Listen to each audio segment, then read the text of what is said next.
Have you ever lain awake at night, not because of any specific pain, but because your mind was racing through hundreds of scenarios that never actually happened? You plan, you prepare, you worry, and yet the next morning most of it never comes to pass. Still, your heart feels drained, your eyes are heavy, and deep down, it's as if you've survived an invisible war. We often mistake worry for awareness, but in truth, it's a form of lost control disguised as care. Worry doesn't stop bad things from happening. It only robs you of clarity when they do. Marcus Aurelius once wrote, "Today, I escaped anxiety. Or no, I discarded it because it was within me, in my own perceptions, not outside. And from that very point, the journey begins, not one that seeks to eliminate every threat, but one that teaches you not to be swept away by them." In this video, you won't learn how to outrun fear, but how to stand your ground when it arrives. Because when you stop worrying, you don't become weaker, you begin, quietly, to reclaim power over your life. 1. Worry is not preparation, it's theater inside your mind. Worry is not a sign of readiness, as many people mistakenly believe. It's the doorway to a stage where your mind writes and performs tragedies with no audience, no spotlight, yet drains all your energy and inner clarity. When you worry, you're not confronting the future, you're imagining it. You're not protecting yourself from risk, you're triggering fear. And the cruelest part is this. Your mind starts to believe it's being responsible, while in truth, you're sacrificing the present to live in a future that doesn't exist. Look at those sleepless nights, when nothing actually happens in reality, but inside your head, everything is falling apart. You see yourself fail before you try, get rejected before you speak, lose everything before you touch anything. You're not lying in bed, you're lying on an invisible stage where you are the scriptwriter, the lead actor, in the haunted audience of a story you created. These images don't protect you from pain, they make you suffer twice. Once through mental simulation, and once if it ever truly happens. But most of the time it never does. And yet, you still wake up exhausted, trembling as if you've survived a nameless war. Stoicism saw through the nature of anxiety thousands of years ago. Seneca once said, "We suffer more often in imagination than in reality." This wasn't meant to comfort, but to awaken. When you worry, you're putting your mind in a reactive state to events that haven't appeared. Like a soldier firing into the dark, thinking shadows are closing in. The result isn't victory, it's depletion of the only ammunition you'll need if danger truly arrives. Observe how anxiety operates. It always begins with a silent question. What if? And the moment you answer, the mind asks another deeper, darker, what if that happens? Then what if something worse follows?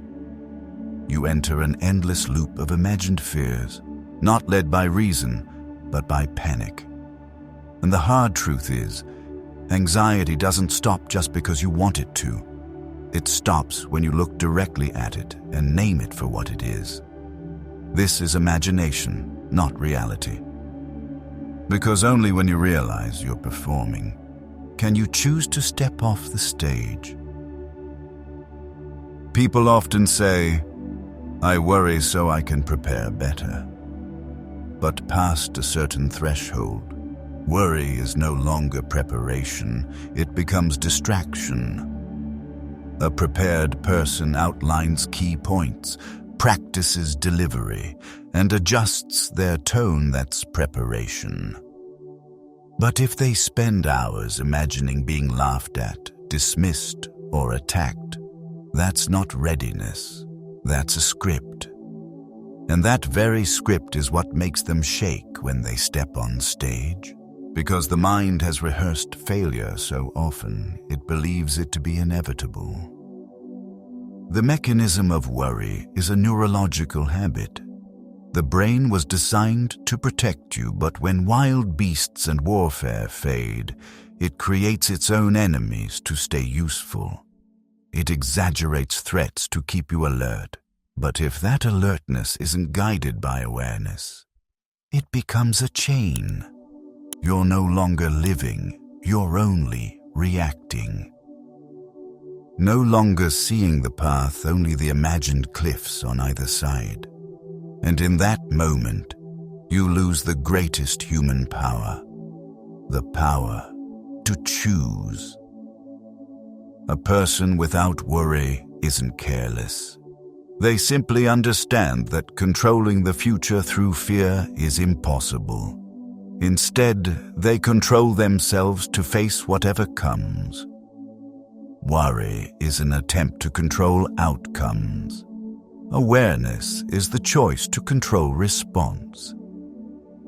And that's where peace arises, not because life is gentle, but because your inner world no longer gets swept away by imagined tides. When anxiety rises, you don't have to fight it. Just ask, has this happened yet?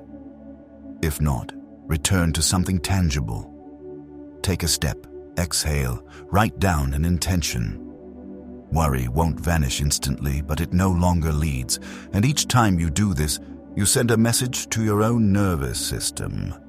We no longer live in fantasy. We choose to live in reality. Worry doesn't make you stronger. It only drains your life in service of things that may never happen. But presence, however small, however simple, is a reclaiming of sovereignty. When you stop chasing what might be, you begin walking through what is. And in that space, silent power appears, not because you've predicted the future, but because you're prepared to face it when it comes. 2. Don't react on instinct. Observe like a master. When you begin to step away from the mental scripts you've written in your own mind, you'll realize an even deeper truth. Worry is not preparation. It's the result of a chain of instinctive reactions never brought under control. Anxiety doesn't arrive on its own. It is the final product of an ancient cycle where emotion rises too quickly and reason hasn't yet entered the room. And if all you do is recognize worry as an illusion, without learning to redirect the emotions that create it, you'll stay trapped in that psychological loop. That's why observation, not reaction, is the next step for anyone who truly wants to break free from this invisible grip. Humans weren't born to be calm. We were born to survive. And survival doesn't require depth, it requires reflex.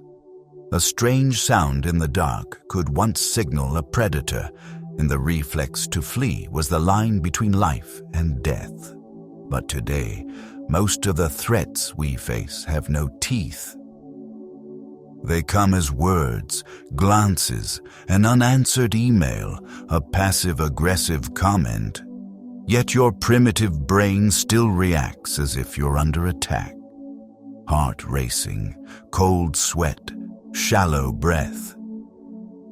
You feel the urge to respond instantly, to defend yourself, to explain, because somewhere deep inside, your mind still believes that if you don't act now, you won't survive. That's when you must retrain yourself, not by suppressing emotion, but by watching it like a commander surveying a battlefield, without judgment, without panic, without retreat. Marcus Aurelius once wrote, "You have power over your mind, not outside events. Realize this, and you will find strength." Power lies not in avoiding discomfort, but in refusing to let it dictate your direction. True mastery doesn't require a battle sometimes. It's just the clarity to pause in a moment when you would normally react without thinking. I remember a moment when I received a harsh message on an already difficult day. My first feeling wasn't thought, it was reflex. I wanted to respond, to defend myself, to reclaim my ground. But something in me stopped. Instead of typing, I put the phone down. I sat in silence. I let the discomfort seep through my body without pushing it away. 30 minutes later, when I returned to the message, I saw it clearly. It wasn't an attack I needed to defend against. It was the voice of someone wrestling with themselves, and what I needed to do wasn't fight, but step aside. The urge to react is a sign that you're still alive. But the choice to observe before reacting is a sign that you've begun to live with intention.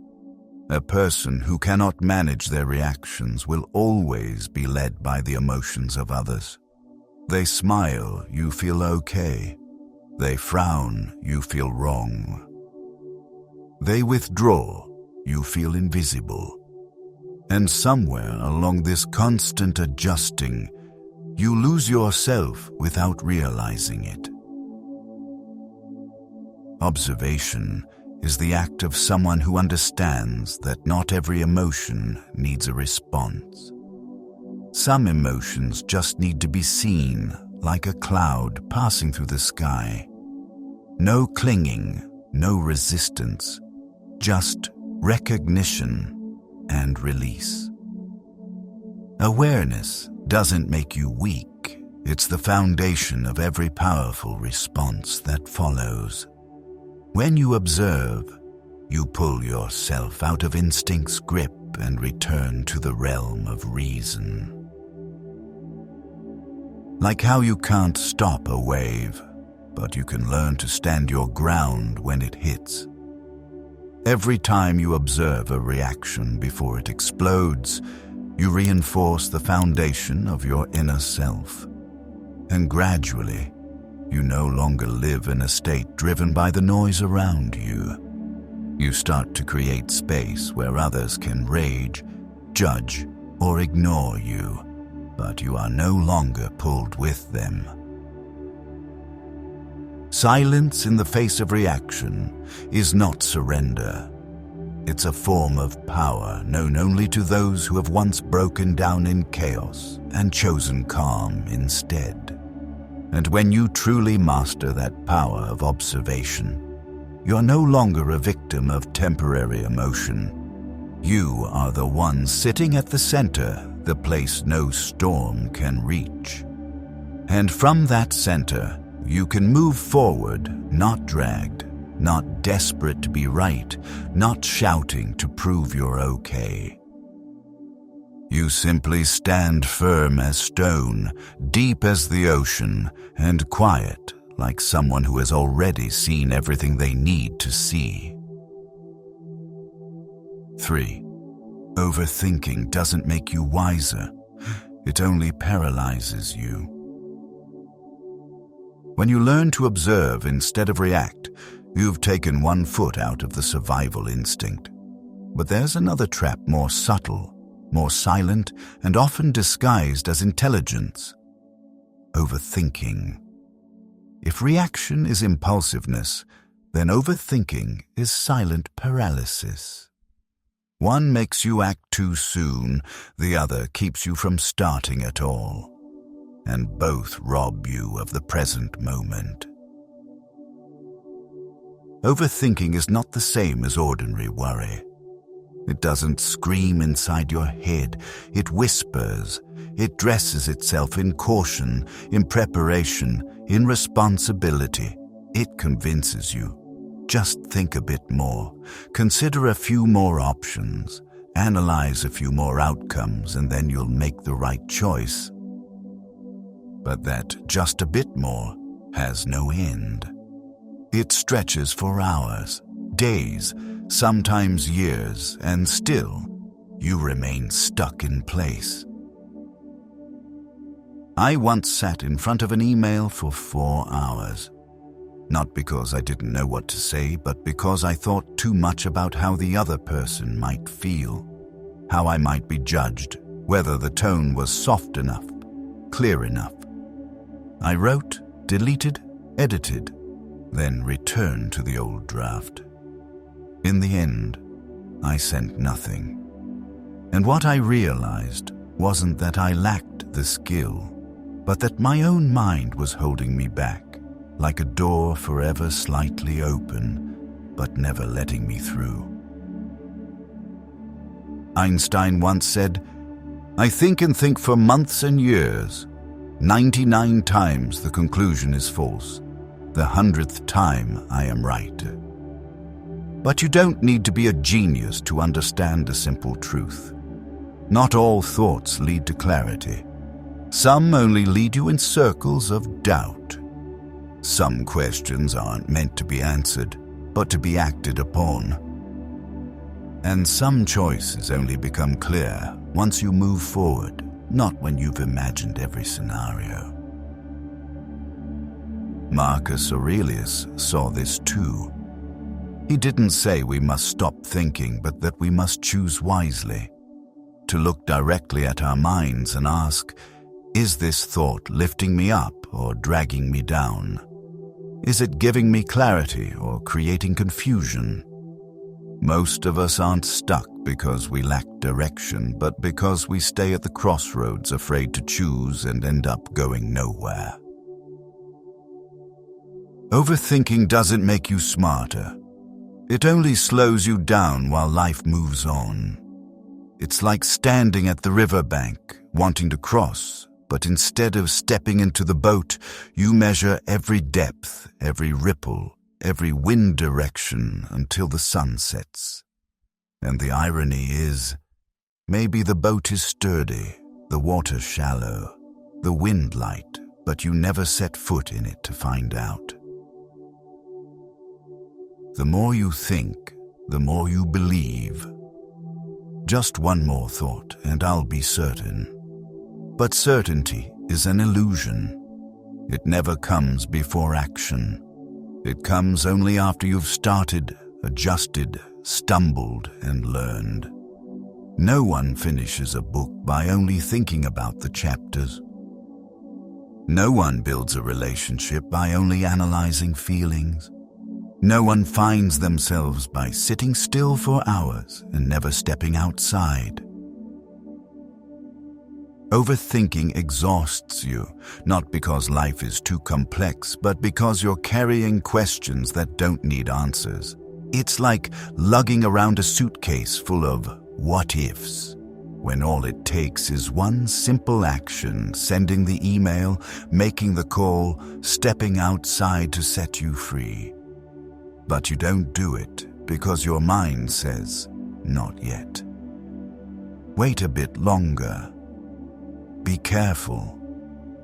And you listen, as if it's wisdom when it's only fear dressed up as logic. So how do you get out?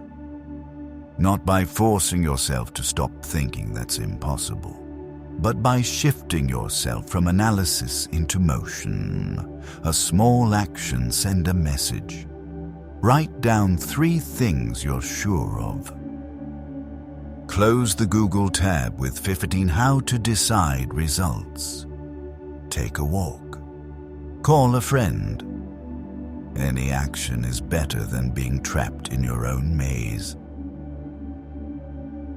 You don't need to be certain to begin. You only need enough clarity to know, right now, more thinking won't help. And each time you dare to take a step before you feel ready, you strengthen a vital muscle, the muscle of clarity. Not born from knowing everything, but from knowing when to stop, and act, even in the unknown. Overthinking is an addiction, and its antidote is not more reasons. It's silence, a deep breath, and one small move. Then you'll realize the light isn't at the end of the tunnel of thought, but in the narrow corridor of action, where you are no longer a victim of analysis, but the master of your next step. 4. Presence, not caffeine, is the real source of energy. And when you pause, take a deep breath after even the smallest action, you'll realize this. What awakens you is not certainty, but movement. When the mind stops spinning and the body begins to act, a new current of energy flows not from the outside, but from the clarity within.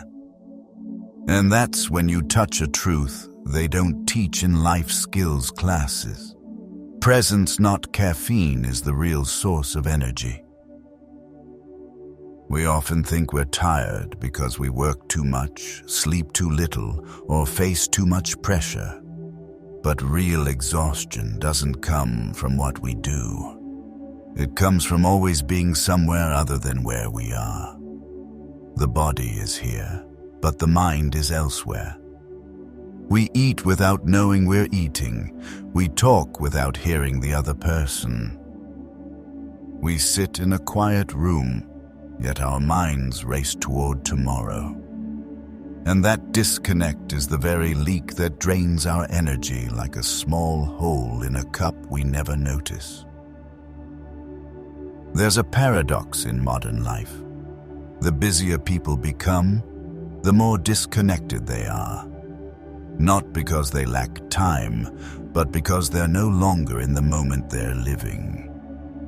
At dinner, each person stares into a different screen. At gatherings, heads nod reflexively, but no one truly listens. Even when resting, watching movies, playing music, scrolling TikTok, we're not truly resting, because the mind keeps running, calculating, working. And so, we're never recharged. We simply pause and then burn out again. Presence has been traded for dopamine and multitasking. People no longer seek stillness to recover. They seek stimulation, a fake busyness to avoid facing the emptiness within. A morning cup of coffee is no longer a moment of savoring. It's fuel to push us out of bed and force ourselves forward. A conversation is no longer connection. It's an exchange of obligations. And what we lose isn't just peace, it's our deepest life force. Epictetus once said, "It's not things that disturb us, but our interpretation of them." But we can't see things clearly when the mind is always pulled by what hasn't happened. Every time you open too many apps, your phone battery drains quickly. Humans are the same. When your mind opens 10 tabs at once, worrying about work, thinking about family, regretting the past, imagining the future, you'll find yourself exhausted and not know why. Not because you've done too much, but because you've lived too little in each moment. I felt it even in ordinary meetings. I sat there, nodding, taking notes, replying. But inside, I was already planning the next meeting, thinking about unanswered emails, imagining dinner plans. And when I left the room, I was drained. Not by the content of the meeting, but because my mind had never truly stayed in that room. It had run a marathon while I sat still. Presence is not something lofty. It doesn't require meditating in a forest or turning off your phone for a week. It begins with small acts, eating slowly and tasting fully. listening without preparing your reply, washing your face while only washing your face, not thinking about life, rolling your bike out and noticing which way the wind blows. These small things are how you reclaim your energy without needing to add anything new. You only need to stay. When you are truly present, you no longer need to prove anything. You don't need to do more, speak more, know more, because deep presence itself is a form of strength. You'll see. The present person always commands respect not because they're loud, but because they don't waver. They make others feel their presence so clearly, it shifts the atmosphere around them. Presence doesn't pull you away from the world. It allows you to step into it completely. It gives you a kind of energy that doesn't come from sugar or dopamine, but from understanding. I am alive, here, right now, not in the past, not in the future, not in imagined scripts. And from that place, clarity, confidence, and inner strength begin to return. So if you feel drained and don't know why, try this. Instead of another coffee, pause for 3 minutes. Turn off the music, close your eyes, feel your breath, feel your palms, your shoulders, your heartbeat. Do nothing, just be, and you'll see. What you need is not more energy, but to stop unconsciously losing it. Presence is not loud, it's not flashy, but it is the foundation for the durability of everything you build. A life that doesn't need escape, a body that doesn't resist, a mind that doesn't need to be busy to feel worthy, and an inner power that never shouts, yet earns respect from the world. 5. Stop rehearsing disasters. Start living for real. When you are fully present in a moment, you are no longer a spectator of your own life.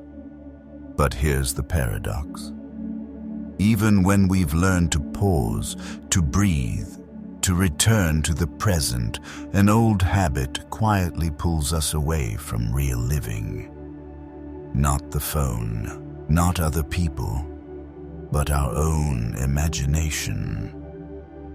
Because you can be sitting still, yet inside your head, a tragic play is unfolding, written, directed, and performed by you. And the saddest part is, you don't even realize you're living like an unpaid actor, constantly rehearsing for the next catastrophe. We call it being cautious, preparing for risk, thinking ahead to avoid surprises. But at its core, it's a modern superstition, a belief that if we imagine enough disasters, those disasters won't happen. That if we mentally replay the worst-case scenario, we won't be hurt when reality hits. But life isn't that merciful. It doesn't reward you for suffering in advance. It just drains you before the real challenge even begins. I've walked into important meetings with that exact mindset. A week before, I imagined everything that could go wrong, from faulty data, to my boss's dismissive glance, to the silence after I failed. I thought I was preparing, but when the day arrived, I entered the room with a tired mind, a tense body, and eyes that had lost their confidence. What made me perform poorly wasn't lack of skill. It was that I had already failed dozens of times in my head, and my belief had fallen apart before I even began. This habit of disaster rehearsing doesn't just exhaust you, it numbs your ability to feel joy. You prepare for a first date by looping thoughts like, what if she finds me boring? What if I'm not attractive enough? What if it ends in awkward silence? Without realizing it, you've already cast yourself as a failure before you ever show your true self. And when the moment comes, you're no longer you, you're a version of you trying to avoid mistakes. No one wants to be with someone who's afraid to breathe naturally. Some will say, but I'm scared. I'm just trying to prepare so it won't hurt as much. I understand. But you must accept this truth. The human brain is wired to look for danger to enhance survival. In ancient times, that was helpful. But today, with no tigers chasing you and no wilderness to survive, that reflex becomes a burden. You fear social tension, critical feedback, subtle disapproval, and instead of living, you spend your life practicing death. That is the silent tragedy of modern life. Seneca said, "We suffer more often in imagination than in reality." True pain doesn't come from what happens, but from the scenarios we endlessly replay in our minds. A woman once told me that whenever her husband traveled and didn't text on time, she imagined accidents, betrayal, and divorce. She didn't realize she was creating a tragic film with no audience. And when he returned with a relieved smile, all she had left was shame for having thrown away a peaceful day over a fiction.